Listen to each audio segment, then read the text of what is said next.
There's co-pilot position, scanner, position scanner.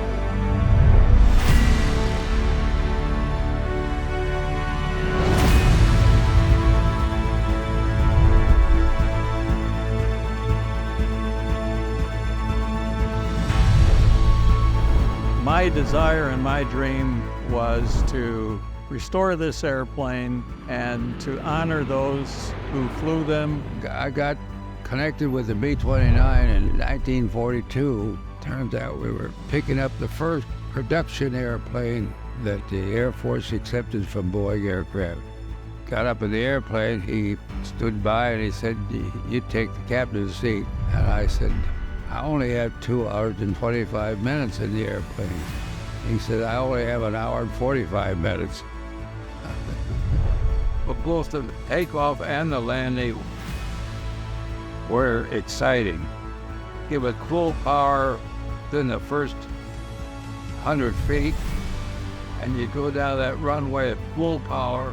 And I would like to see this as a flying museum and to show our current and future generations what we have accomplished and had to do at a time period in our lives to end a war. But it's part of our history, and I wanted to preserve this. I wanted to keep the memories alive.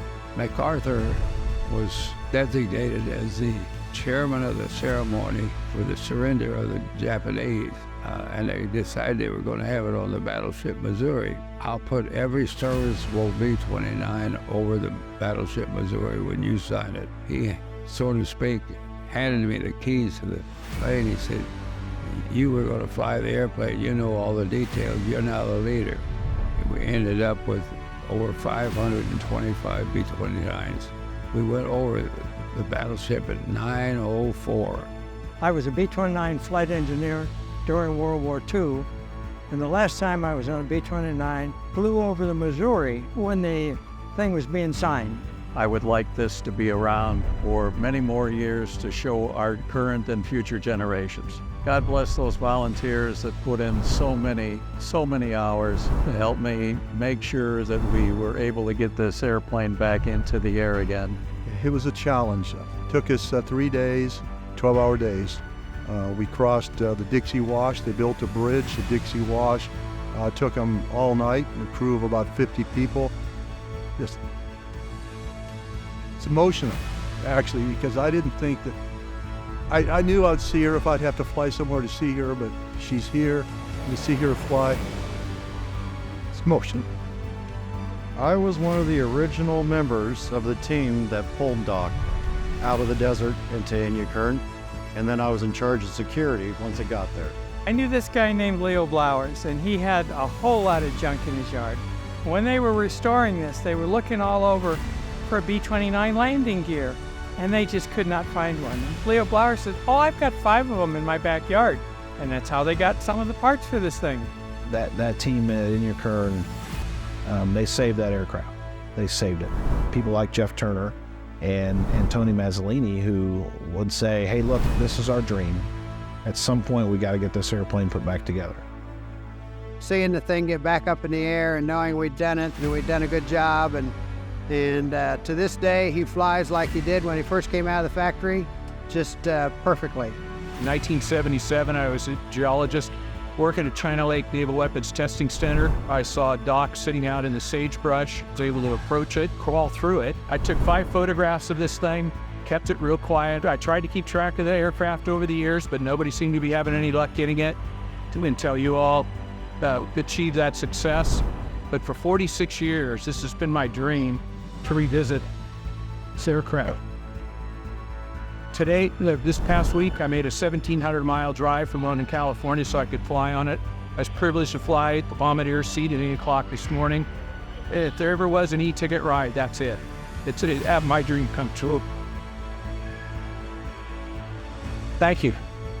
From the day of its first flight until now, I mean, it's almost walking on clouds. The Smithsonian, being the prestigious museum, should have Doc as a member because it was very important.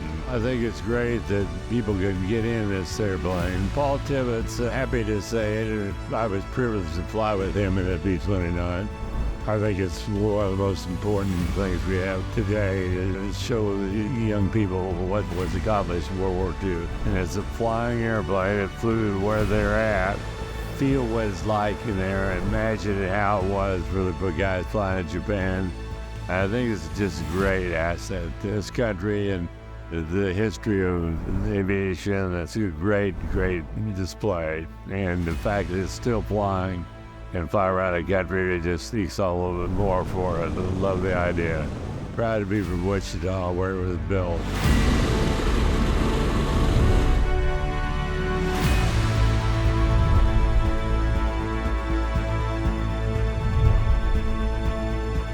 And it is totally, completely appropriate that we elevate the level of honoring that we do for women in aviation. And so it was really a great effort. Women rolled up their sleeves and they worked at jobs that previously only men had held. Connie's role in 1945, when she was riveting, was to rivet the nose section of the aircraft. And there are 2,000 rivets in the nose section. When they restored Doc, they only had to restore 7 of those rivets. So, Connie, you did great work. And I do want to thank all of the dock volunteers for their service too. And thank you so much.